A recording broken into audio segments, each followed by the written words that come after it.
Hey everyone! Welcome to this tutorial where we'll show you how you can integrate Trello with Microsoft Excel. Let's get started right away.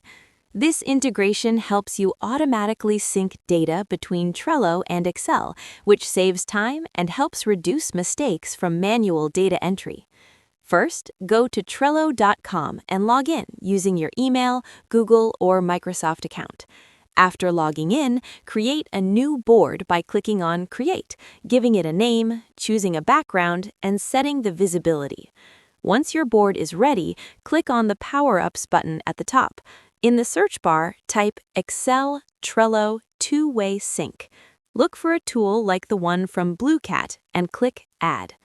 Next, connect your Trello and Microsoft Excel accounts. This step allows data to move safely between both platforms.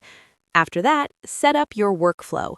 Choose what type of data you want to sync, such as card titles, due dates, or labels, and also decide how often the sync should run. Now it's time to test the setup.